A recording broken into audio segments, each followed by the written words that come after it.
రాష్ట్రంలో డెవలప్మెంట్ పరంగా ఏ విధంగా ముందుకెళ్తా ఉంది? విద్యాశాఖ మంత్రిగా, ఐటీ శాఖ మంత్రిగా నారా లోకేష్ గారి పాత్ర ఏ విధంగా ఉందండి ఈ రోజు నారా లోకేష్ గారు విద్యాశాఖ మంత్రిగా నారా లోకేష్ గారి పాత్ర హ్యాట్స్ ఆఫ్ అని చెప్పొచ్చండి. మరి ఈ రోజున విధ్వంసం నుంచి వికాసం వైపు, సంక్షోభం నుంచి సంక్షేమం వైపు, మరి అంతేకాకుండా ఈజ్ ఆఫ్ డూయింగ్ బిజినెస్ నుంచి స్పీడ్ ఆఫ్ డూయింగ్ బిజినెస్ వరకు రాష్ట్రాన్ని ముందుకు తీసుకెళ్లడంలో నారా లోకేష్ గారి పాత్ర అమోఘమని చెప్పొచ్చండి.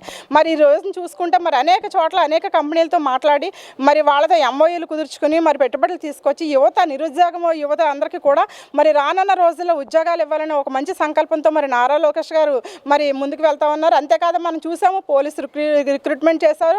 అంతేకాదు 16,000 మందికి మరి టీచర్స్ పోస్టులు భర్తీ చేశారు. చాలా పారదర్శకంగా మరి అవి కూడా చేయడం జరిగింది. దానిలో కూడా ఆ డిఎస్సి నియామకాల్లో కూడా మరి మీరు ఎక్కడో చోట వెళ్తుని చూపించాలని చెప్పేసి మీరు ఉన్నవి లేనివి కల్పించి చెప్పినా సరే అవన్నీ కూడా 100% చాలా పారదర్శకంగా జరిగింది, అకౌంటబిలిటీగా జరిగిందని నిరూపించారు.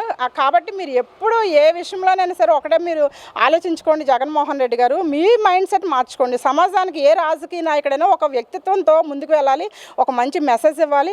ఫస్ట్ మన ఆలోచనలు ఎప్పుడు కూడా మంచిగా ఉంటేనే మనం ఒక ముఖ్యమంత్రి స్థానంలో ఉండగలుగుతాము. అదొకటి మీరు గమనించుకోవాలని చెప్తున్నాం. అంటే నారా లోకేష్ గారు రాష్ట్రాల్లో కానీ దేశాల్లో కానీ వివిధ పర్యటనలు చేస్తూ ఉంటే అదంతా కూడా పబ్లిసిటీ స్టంట్. ప్రజాధనాన్ని పెద్ద ఎత్తున వృధా చేస్తున్నాడు నారా లోకేష్. స్పెషల్ ఫ్లైట్స్లో తిరుగుతున్నాడు.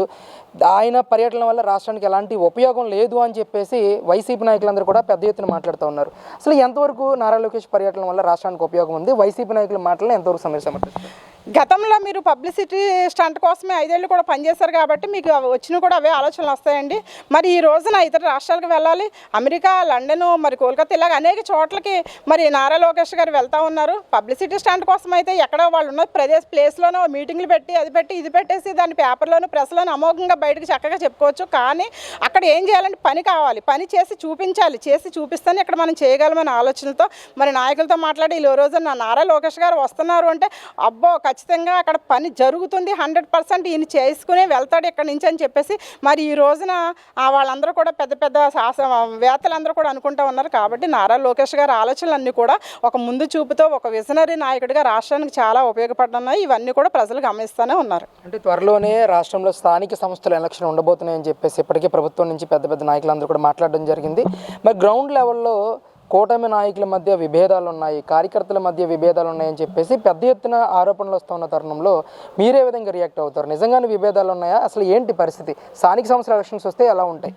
స్థానిక సంస్థల ఎలక్షన్ అనే కాదండి, ఏ ఎలక్షన్ వచ్చినా సరే ఒకటండి, రాజకీయంగా మనం ఎప్పుడైతే కేడర్ నిలబెట్టుకోవాలండి. ఫస్ట్ ఏ నాయకుడైనా సరే మన పార్టీ కోసము జెండా మోసిన కార్యకర్తను ఎప్పుడు కూడా నారా లోకేష్ గారు అధినేతగా చూడాలని ఏ విధంగా అయితే అనుకుంటున్నారో ఆ నారా లోకేష్ గారి సంకల్పాన్ని ప్రతి నాయకుడు కూడా నెరవేర్చాలండి. కార్యకర్తను ఖచ్చితంగా వాళ్ళు ఒక కుటుంబాన్ని వదిలేసి బయటకు వస్తారండి. మహిళలైనా కార్యకర్తలైనా ఎవరైనా సరే కుటుంబాన్ని వదిలేసి వస్తారండి, బంధుత్వాన్ని వదిలేసి వస్తారు, వాళ్ళకున్న పనులు పక్కన పెడతారు, వ్యాపారాలను పక్కన పెడతారు. చిరు వ్యాపారస్తు నుంచి పెద్ద వ్యాపారం చేసుకునే వరకైనా సరే పార్టీ అభిమానంతో పిచ్చిగా రోడ్డెక్కి ఈ రోజున బాబు గారు గెలుపు కోసం అందరం కూడా కృషి చేశామండి. మేమందరం కూడా ఖచ్చితంగా మహిళలకి గౌరవం అనేది దక్కాలండి. దక్కని రోజున ఆ మహిళ ఎప్పుడైతే ఆ రాజకీయ పార్టీ మీద వ్యతిరేకత చూపించిందో ఖచ్చితంగా ఎవరైనా సరే అధపాతాలను వెళ్ళిపోతారండి. ఖచ్చితంగా వాళ్ళకి ఇచ్చే గౌరవం వాళ్ళకి ఇవ్వాలి.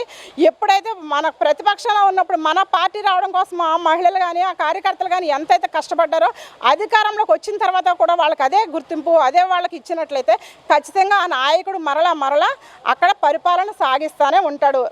ఖచ్చితంగా ఆ నాయకుడిని గెలిపించుకునే వరకు కూడా ఆ కార్యకర్త నిద్రపోడండి. ఖచ్చితంగా పార్టీ అభిమానం అలా ఉంటుంది.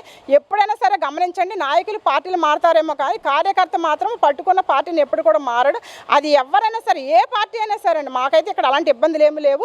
కానీ ఎక్కడైనా సరే అలాంటివి ఉన్నట్లయితే ఖచ్చితంగా ముందు నారా లోకేష్ గారి సంకల్పాన్ని నెరవేర్చే దిశగా ఆ నాయకులు ముందుకు వెళ్తే మంచిదని మా అభిప్రాయం. అంటే కార్యకర్త అధినేత అని చెప్పి నారా లోకేష్ గారు కానీ చంద్రబాబు నాయుడు కానీ పదే చెప్తా ఉన్నమాట.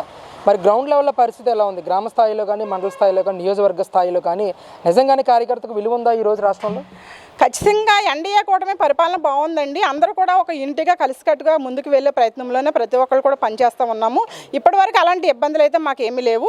ఖచ్చితంగా ఏంటంటే మా ఒకటే అండి, మాకు తెలుగుదేశం పార్టీ మా స్టాండ్, మాకు మా ఎమ్మెల్యే గారు మా బుచ్చి చౌదరి గారు మా స్టాండ్ అంతే. మాకు ఎప్పుడైతే మా నాయకుల పరిపాలన బాగుందో వాళ్ళ కోసం మేము ఎప్పుడూ అహర్నిశలు శ్రమించి ముందుకు వెళ్తాము. ఖచ్చితంగా వాళ్ళ కోసం కష్టపడి పనిచేస్తాము.